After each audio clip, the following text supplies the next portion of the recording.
Hello বন্ধুরা, সবাইকে সালাম, আসসালামু আলাইকুম। কথা বলবো পিঙ্ক কালার বাস নিয়ে।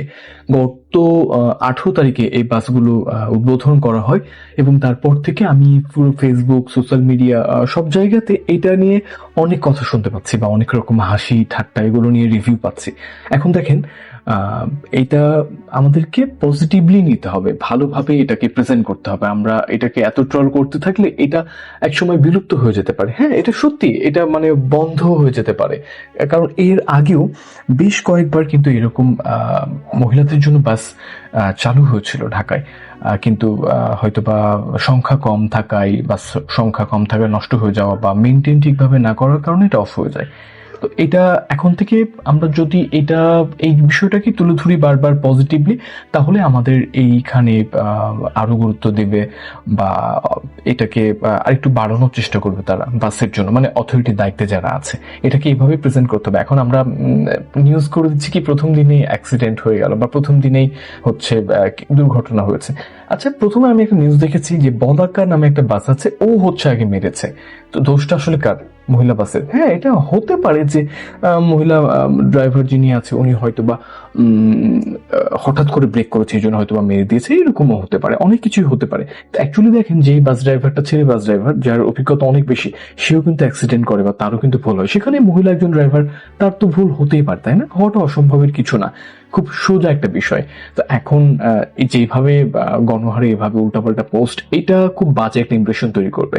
কিন্তু দেখেন, 2 কোটি মানুষের একটা শহর এখানে। আমি দেখেছি, আমি ঢাকা আমার যখন যাওয়া হয় আমি জিনিসটা লক্ষ্য করেছি, মেয়েদের চলাফেরাটা অনেক বেশি কষ্টকর। এত জ্যামের মধ্যে, আমি ঢাকা অ্যাভয়েড করি জ্যামের কারণে, কিন্তু এত জ্যামের মধ্যেও অনেক কষ্ট করে মেয়েরা যাওয়া আসা করে বা অনেক ছেলে আছে ফ্যামিলি নিয়ে জ্যামের মধ্যে যাওয়া আসা করে, যেটা একজন ছেলে মানুষের পক্ষ থেকে আসলে মেনে নেওয়া কষ্টকর। যে আমার ওয়াইফ বা আমার ফ্যামিলি নিয়ে আমি এভাবে জ্যামের মধ্যে যাচ্ছি, এটা মেনে নেওয়া যায় না ভাই। এটা খুব বিরক্তিকর একটা বিষয় এত জ্যামের মধ্যে। তারপরেও বাস্তবতা অন্য জিনিস, অনেক কিছু মেনে নিতে হয়, অনেক কিছু সাথে নিয়ে চলতে হয়। এই তো।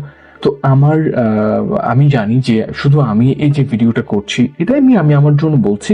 যারা ট্রল করছে তারা যে কম বোঝে এমনটা না, তারা আমার থেকে ভালো বোঝে বা তারা জানাশোনা মানুষ। তারা হয়তো বা মজা করে এটা করছে, কিন্তু এটা আমাকে আপনাকে পজিটিভ ভাবে এটাকে প্রেজেন্ট করতে হবে, যেন এটা তারা আরো উৎসাহিত হয়। হ্যাঁ, এক্ষেত্রে নারীদের কর্মসংস্থান কিন্তু বাড়বে। হ্যাঁ, এটা কোনোভাবেই কমে যাবে না।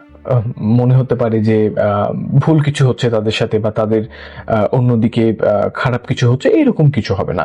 বাইরের দেশের কান্ট্রিগুলোতে কিন্তু মহিলা ড্রাইভার রয়েছে, তাদের রেসপন্সিবিলিটিটা অনেক। তো সেক্ষেত্রে আমি মনে করি যে আমাদের এদেরকে একটু সময় দিলে ওনারাও ভালো কিছু করবে। এবং আমি নিউজটা আমার অ্যাকুরেট মনে নয়, তবে একজন মাস্টার্স পাস আপু, মাস্টার্স কমপ্লিট করা আপু, উনি হচ্ছে ড্রাইভারের চাকরি নিয়েছে, ওটা একটা আর্টিকেল দেখলাম।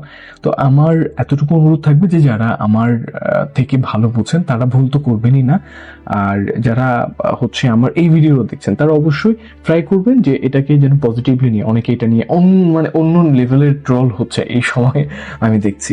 তো সেক্ষেত্রে আমি বলবো যে আমি আমার ফ্যামিলি মেম্বারগুলোকে যখন ঢাকায় পাঠাবো আমি ছাড়া, তখন তারাও যেন সেফলি চলাফেরা করতে পারে, এটা আমি চাইবো। তো সেক্ষেত্রে যারা স্টিল ওখানে বসবাস করছে, তাদেরও তো দরকার আছে, তাই না? হ্যাঁ। তো সেক্ষেত্রে আমি এতটুকুই বলবো, লাস্ট একটা কথা, আপনি এটাকে পজিটিভ ভাবে তুলে ধরার চেষ্টা করুন। চমৎকার ভালো কিছু একটা জিনিস হবে। এই তো, ভালো থাকাটাই হোক আপনার কাজ। টাটা।